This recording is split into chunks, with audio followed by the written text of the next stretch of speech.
Next बात करते हैं हम लोग कैरेक्टरिस्टिक्स ऑफ साउंड की। लोग बात कर रहे हैं characteristics of sound. Characteristics of sound, ठीक है। देखो होता क्या है अपने पास, साउंड के तीन कैरेक्टरिस्टिक्स हैं।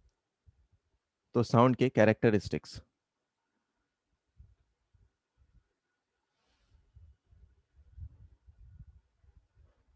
तीन हैं। कौन कौन से हैं? सबसे पहला loudness.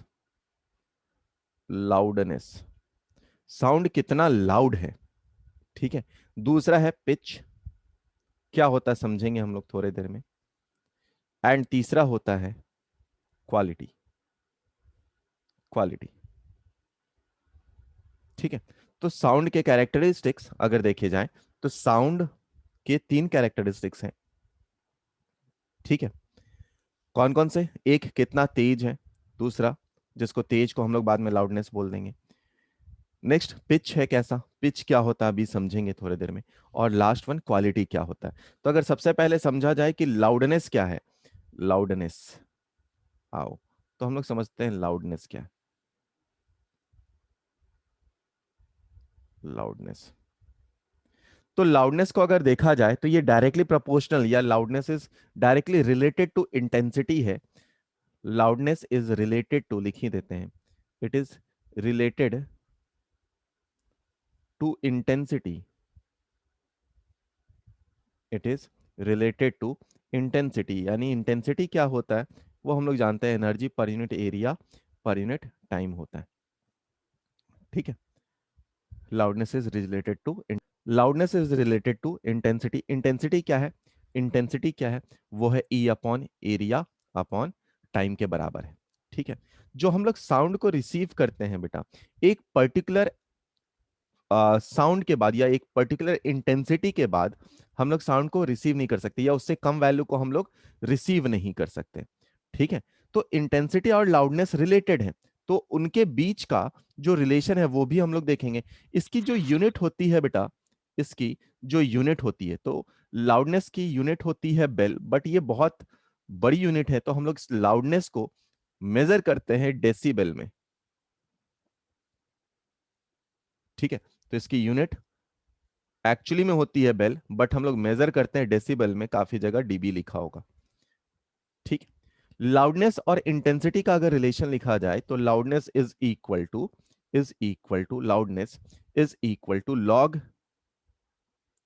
Log base 10 I upon I naught होता है। आई अपॉन आई नॉट होता है। आई अपॉन आई नॉट होता है। आई नॉट क्या है? मिनिमम इंटेंसिटी है जो हम लोग सुन सकते हैं। I not is minimum intensity. Intensity, I not is minimum intensity. ये यूनिट, इसको हम लोग किस में मेजर कर रहे हैं? ये बेल में मेजर कर रहे हैं। बट जैसे ही आप डेसिबल में मेजर करते हैं तो लाउडनेस का एक्सप्रेशन चेंज हो जाता है। डेसी मतलब 10, 10 log base 10 I upon I not के बराबर। तो मैक्सिमम जगह पे हम लोग यही काम करेंगे, loudness is equal to 10 log log base 10। Log base 10 है यहां पर, I upon I not. I not क्या है? यह है मिनिमम इंटेंसिटी जो हम लोग सुन सकते हैं, ठीक है। लाउडनेस की यूनिट होती है बेल। डेसिबल क्या है? हम लोग बेल में नहीं, चीजों को डेसिबल में मेजर करते हैं। बेल बहुत बड़ी यूनिट होती है, तो डेसिबल में हम लोग मेजर करते हैं साउंड को या लाउडनेस को। तो एल इज इक्वल टू, जो एक्सप्रेशन है अपने पास, 10 log 10 I upon I not. I not क्या है? मिनिमम इंटेंसिटी, उसकी वैल्यू लगभग 10 का पावर माइनस 12 वैट पर मीटर स्क्वायर के बराबर होती है, आई नॉट की वैल्यू। ये यूनिट किसमें है? बेल में। बट डेसिबल में जब आप कन्वर्ट करते हैं तो लाउडनेस का एक्सप्रेशन हो जाता है 10 log base 10 I upon I not के बराबर। अब कई बार बेटा एक और चीज इसमें से पूछ लिया जाता है, यहां से एक दो और चीज पूछ लिया जाता है। तो सबसे पहला सवाल जो पूछ लिया जाता है, बताओ लाउडनेस और इंटेंसिटी के बीच का ग्राफ कैसा है, ठीक है। तो रिलेशन अपने को दिख रहा है, क्या रिलेशन है? ये लॉग का रिलेशन है, इंटेंसिटी है, इधर लाउडनेस है। तो लॉग का ग्राफ किधर होता है? ये ग्राफ होता है है ना, नीचे भी जाता, बट यहाँ पे नीचे हम लोग नहीं ले जा रहे। तो लाउडनेस का ये ग्राफ हो गया, ग्राफ बिटवीन क्या है, graph between loudness and intensity. Next point, next point, कई बार ऐसा होता है कि एक जगह का इंटेंसिटी कुछ दिया, मान लो यहाँ पे स्पीकर है, आप कुछ डिस्टेंस पे हैं, स्पीकर लगा के मस्त से लोग जोर से नाच रहे हैं लगा के गाने, तो यहाँ पर है, यहाँ पे अपने को इंटेंसिटी कुछ दिख रहा था, सुनाई दे रहा था, थोड़ी दूर पे आप चले गए फाइनल पॉइंट पे, तो आपको इंटेंसिटी कुछ अलग सुनाई देने लगी। ठीक है, तो इनिशियल से फाइनल तक आप गए हैं। अब इसके लिए लाउडनेस कितने से चेंज हुआ है, तो if if I and I F are intensity are intensity of sound unit अपने को पता ही है, then loudness is equal to 10 log base 10 I final by I initial के बराबर हो जाएगा। कि लाउडनेस कितने से चेंज हुआ है ये बताने का, इस पे बेस्ड हम लोग अभी सवाल भी करेंगे। तो लाउडनेस कितने से चेंज हुआ है, आप उसको डायरेक्टली लिख सकते हैं 10 log base 10 I final upon I initial के बराबर। कैसे आएगा ये रिलेशन, ये अभी न्यूमेरिकल के फॉर्म में हम लोग इसको समझ भी लेंगे। ठीक है, तो question is what is the intensity of sound of 70 decibel. तो 70 डेसिबल अगर लाउडनेस दिया है तो इंटेंसिटी ऑफ साउंड कितना होगा, ये अपने को पता करना, ट्राई कर लीजिए। आओ पहले सवाल पे आते हैं, पहले सवाल पे आते हैं।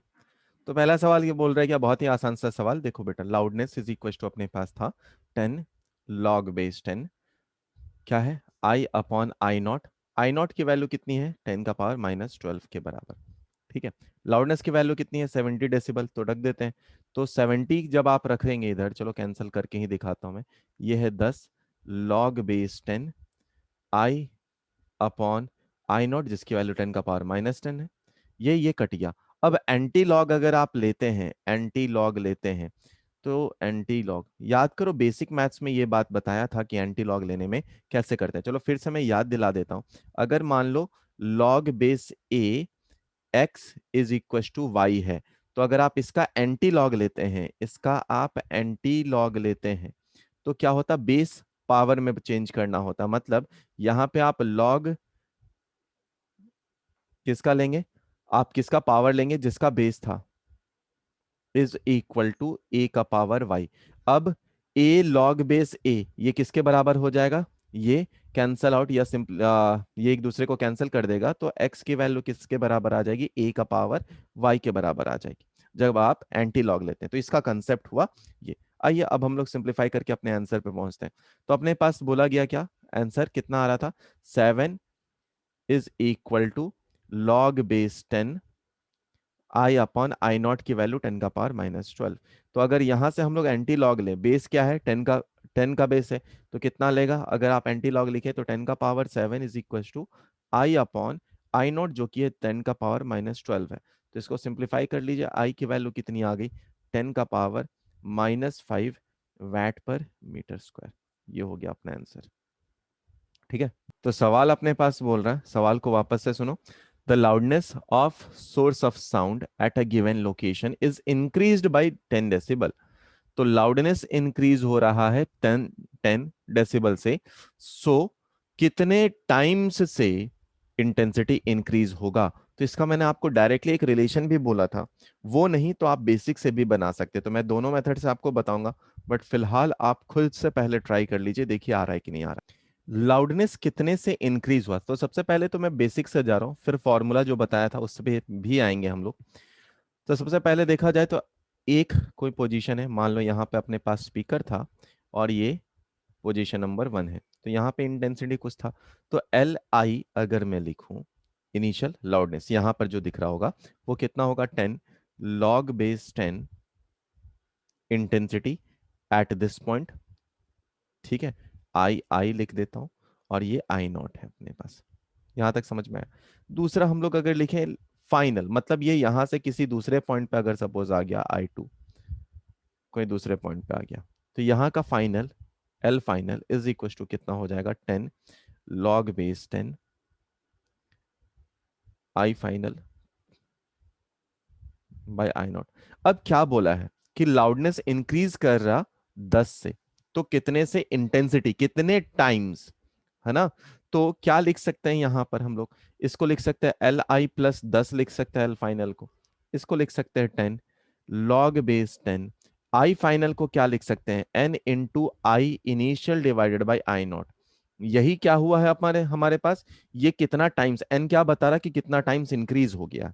तो इसको और क्या लिख सकते हैं हम लोग, Li+10 log A into log B को हम लोग क्या लिख सकते हैं, उसको लिख सकते हैं हम लोग log base 10 into n plus यहां लिख सकते हैं लॉग बेस 10 I/I/I0 किसके बराबर, log a इंटू बी होता है, तो हम लोग उसको क्या लिख सकते हैं, log a plus log b लिख सकते हैं। अब देखो ये 10 इधर भी मल्टीप्लाई होगा, ये और ये Li दोनों सेम ही है।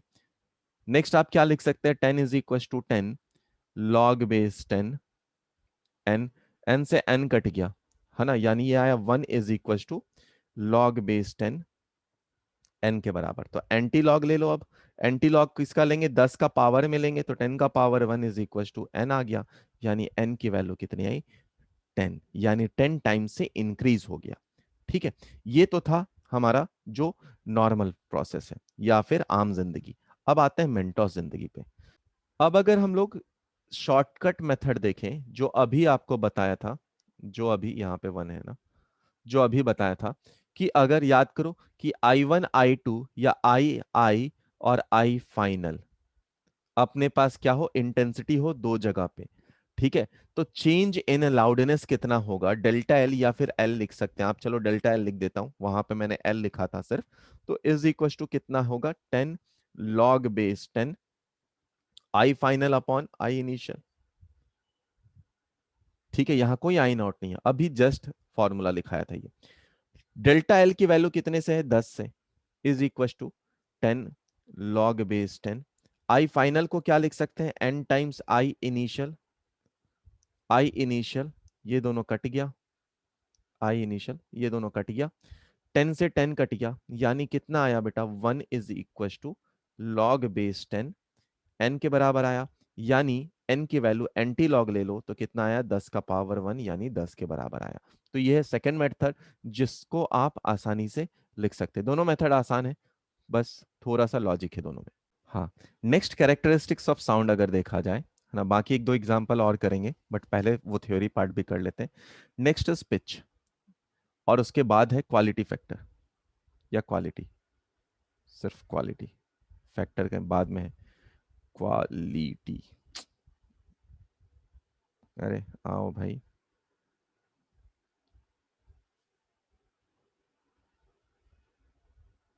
हाँ ठीक है। तो पिच क्या होता है, ठीक है, आपने सुना होगा बच्चों का चिल्लाना बहुत इरिटेटिंग लगता है ना, बच्चे जब चिल्लाते हैं बहुत इरिटेटिंग होता है। दूसरा, अगर कभी मक्खी कान के पास आकर बजते रहता है तो बहुत इरिटेशन होता है। अगर वही मच्छर काटने के बजाय भी घूमता रहे तो दिमाग मन करता है भाई पकड़ के पहले पीट डालो उसको, काट डालो, उसके बाद ही अपन आगे बढ़ते हैं। वैसे ही अगर आप कहीं पे सपोज गाय चिल्ला रहा है तो उतना बॉदर अपने को नहीं होता है। दोनों में क्या डिफरेंस है ना, दोनों में डिफरेंस क्या है, तो दोनों में डिफरेंस है पिच का, दोनों में डिफरेंस है पिच का। ठीक है, तो पिच होता क्या है, पिच इज related to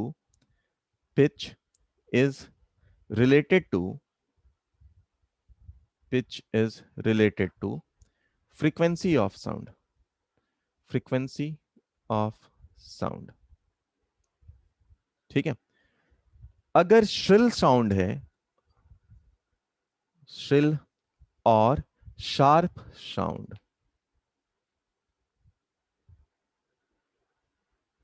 का पिच हाई होता है, पिच हाई होता है।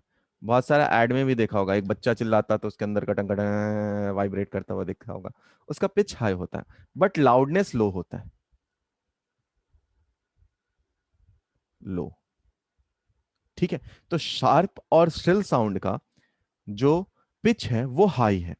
सेम विथ फीमेल, जो फीमेल के वॉइस होते हैं उनका पिच हाई होता है, बट मेल वॉइस का जो पिच है वो थोड़ा लो होता है। ठीक है, वैसे ही बच्चों का चिल्लाना, तो बच्चों का चिल्लाना में भी पिच हाई होता है। मक्खियों का भिन भिनाना, जैसे आप बोलते हैं मच्छर का आवाज जो है, वो सभी का पिच हाई है बट लाउडनेस कम है। मतलब ऐसा नहीं कि मक्खी यहाँ पे बोल रहा है या वो कर रहा, उसका आवाज आपको दूसरे रूम में सुनाई देगा, नहीं, बट उसका पिच हाई है, वो बहुत इरिटेटिंग लगता है। ठीक है, बट अगर आप वही शेर का दहाड़ना देखें तो उसका पिच हाई नहीं है बट लाउडनेस बहुत ज्यादा है, तो दोनों में अलग अलग चीज होती है। आप सिंपली याद रख सकते हैं पिच मतलब क्या, फ्रीक्वेंसी ऑफ साउंड। ठीक है, तो इसी बात को लिख सकते हैं वॉइस ऑफ अ चाइल्ड, या फिर लिख सकते हैं हमिंग साउंड ऑफ, या बजिंग ऑफ बी। अगर इसके एग्जांपल्स लिखना चाहो आप, कई बार एग्जांपल अपने से पूछ लिया जाता है, तो बजिंग ऑफ बीज, या फिर हमिंग साउंड ऑफ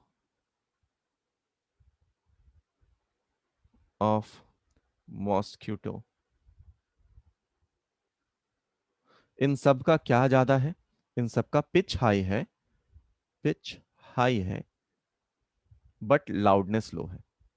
ठीक है, अगर यहीं पर बार्किंग ऑफ डॉग भी लिया जाए, ठीक है, बार्किंग ऑफ डॉग लिया जाए, तो उसका पिच क्या हो जाएगा, लो हो जाएगा बट लाउडनेस ज्यादा रह जाएगा।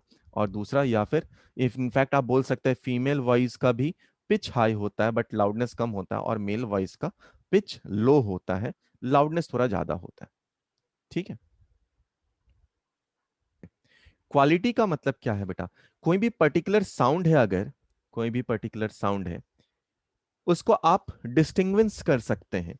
मान लो अगर हम लोग गाने सुन रहे हैं तो हम लोग आराम से बता सकते हैं कि हाँ भाई साहब ये अरिजीत सिंह का आवाज है या फिर ये श्रेया घोषाल का आवाज है, ऐसा तो नहीं, तो हम लोग आवाज में डिस्टिंग्विश नहीं कर पाते हैं, हम लोग आसानी से डिफ्रेंशिएट करके बता देते हैं। तो कोई भी पर्टिकुलर साउंड हो, उसके साथ बहुत सारे फ्रीक्वेंसी एंड ओवरटोन अटैच्ड होते हैं, उसके साथ बहुत सारे फ्रीक्वेंसी। ओवरटोन क्या है सर, समझेंगे हम लोग कुछ दिनों में, वो भी समझेंगे। तो साउंड के साथ बहुत सारे साउंड में have number of frequencies, number may have number of frequency and overtone attached to it, attached attached to it, है ना, which makes quality of sound। ठीक है, इसी को हम लोग क्या बोलते हैं, क्वालिटी ऑफ साउंड बोलते हैं। तो सवाल बोल रहा, the speed of sound in hydrogen at NTP is 1270 metre per second.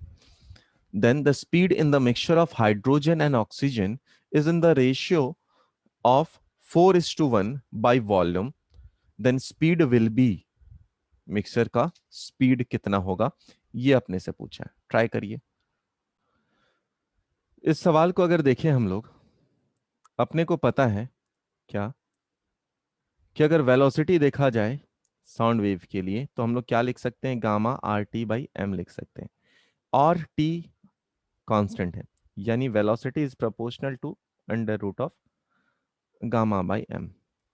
अब अगर गामा देखा जाए हाइड्रोजन के लिए एंड ऑक्सीजन के लिए, तो दोनों डायटमिक गैस है। मतलब देखो सवाल क्या बोला कि यहाँ पे हाइड्रोजन गैस है जो कि खुद डायटमिक है, अब इसके साथ अगर ऑक्सीजन को भी मिला दिया जाए, वो भी तो डायटमिक है, तो फाइनल आंसर भी क्या होगा, गामा ऑफ द मिक्सचर वो भी डायटमिक ही होगा, वो भी डायटमिक ही होगा, यानी उसकी वैल्यू भी 1.7 ही होगी, 1.4 ही होगी।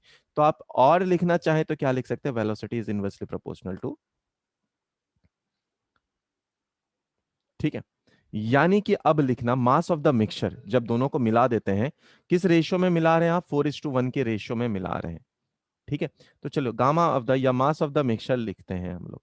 मास ऑफ द मिक्सचर, उसको आप क्या लिख सकते हैं, N1 M1 plus N2 M2 upon M1 N1 plus N2 लिख सकते हैं, N2 लिख सकते हैं।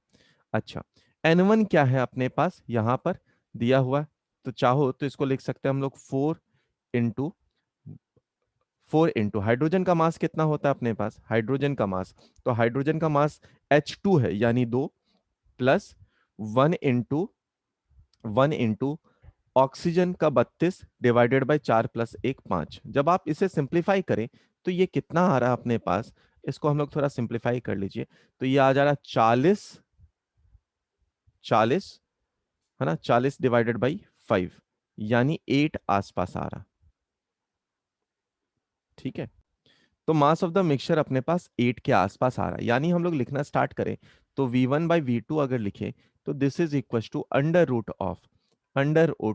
ऑफ क्या क्या लिख सकते हैं हम लोग। नीचे कितना आ जाएगा अपने पास V1, मास ऑफ हाइड्रोजन जो कि स्टार्टिंग था, और यहाँ पे मास ऑफ द मिक्सचर। चलो इसको और सिंप्लीफाई करो, V1 की वैल्यू अपने पास है कितना, 1270 डिवाइडेड बाई V जो अपने को फाइंड करना है, is equal to mass of the mixture है अपने पास 8 और हाइड्रोजन का मास होता है 2। तो इसको आप सिंप्लीफाई कर लीजिए तो ये आया 4, 4 का अंडर रूट 2, और यहां से आप लिखें तो V की वैल्यू कितनी आ जाएगी, 635 आ जाएगी। ये हो गया अपना आंसर। तो सवाल अपने पास बोल रहा, सवाल सुन लीजिए वापस। क्या बोल रहा अपने पास, iron block is dropped into deep well. सवाल पढ़ें और डाटा को साथ साथ लिखें। Deep well, sound of splash is heard after 4.23 second if the depth of the well is 78.4 meter, then find speed of sound in air। ठीक है, try करिए। जिनके नहीं बने, बहुत लोगों के बन भी गए हैं, बहुतों के नहीं भी बने हैं। चलो तो जिनके नहीं बने वो देख लीजिए। ये है अपने पास टोटल डिस्टेंस कितना, 78.4। अपने को पता हाइट है, यहाँ से कोई पत्थर को ड्रॉप कर रहे हैं तो एच इज इक्वल टू क्या लिख सकते हैं, हाफ GT² फ्री फॉल, पहला चैप्टर। तो यहाँ पे आया ये 78.4 is equal to half into 9.8 into T²। तो इसको मल्टीप्लाई कर दीजिए और इसको डिवाइड कर दीजिए, तो 78.4 इज इक्वल टू 4.9 T²। यहाँ से T² की वैल्यू आई 16 और T की वैल्यू आई 4। मतलब 4 सेकंड तो इसको नीचे आने में ही लग गया, 4 सेकंड नीचे में आने में लगा, और टकराने का आवाज पहुंचा है ऊपर। तो टोटल टाइम कितना लगा है, टोटल टाइम लगा है इसको कितना, 4.23 सेकंड, जिसमें से 4 सेकंड नीचे आने में लगा, तो ऊपर जाने में कितना लगा होगा, 0.23 सेकंड। अगर ऊपर जाने में 0.23 सेकंड लगा है, तो आप डिस्टेंस या स्पीड इज इक्वल टू क्या लिख सकते हैं, distance which is 78.4 divided by time 0.23। जब आप इसे सिंप्लीफाई कर लेंगे तो वेलोसिटी की वैल्यू आ जाएगी एग्जैक्टली 340.8 मीटर पर सेकेंड आ जाएगा, फोर्थ ऑप्शन। तो अभी का सवाल अपने पास है, if intensity of sound is increased by 30 decibel, sorry by factor 30। तो अगर इंटेंसिटी का साउंड या साउंड का इंटेंसिटी 30 फैक्टर से इंक्रीज हो जाता है तो कितने डेसिबल से साउंड का लेवल इंक्रीज किया होगा। ठीक है, आपको ये फाइंड करना है, ट्राई करिए। चलो काफी लोगों के सही है, अच्छी बात है। अभी अभी हम लोगों ने लिखा था कि अगर डेल्टा एल अपने को चेक करना हो तो हम लोग क्या लिख दे, 10 into L N I final, L N नहीं लॉग बेस 10, है ना, log base 10 I final upon I initial के बराबर लिख दें। ठीक है, I final upon I initial. तो डेल्टा एल कितने डेसिबल से इंक्रीज हुआ, यही बोलना है अपने को, 10 लॉग बेस 10, ऊपर आया 30 times of I I by I गया डेल्टा एल 10 लॉग बेस 10 3 की वैल्यू हो जाती है डेल्टा एल, कितनी हो जाती है वो 10। ये होता है how many decibel sound increased, यहाँ पे 30 है ना, 30। तो इसको आप लिख सकते हैं log base 10 into 3 plus log base 10 into 10। जिसको लॉग 30 की वैल्यू ना पता हो, लॉग बेस 10 3 की वैल्यू जनरली पता होता है, ये वैल्यू अपने पास 1 के बराबर होता है। तो इसको लिख सकते हैं आप delta L is equal to 10, इसकी वैल्यू कितनी है 0.4777 के बराबर आती है, ये +1 यानी 1.47 हो गया। तो डेल्टा एल की वैल्यू आप निकालेंगे तो यह 14.77 डेसिबल के बराबर आ जाएगा, यानी कि अपना सेकंड ऑप्शन हो जाएगा।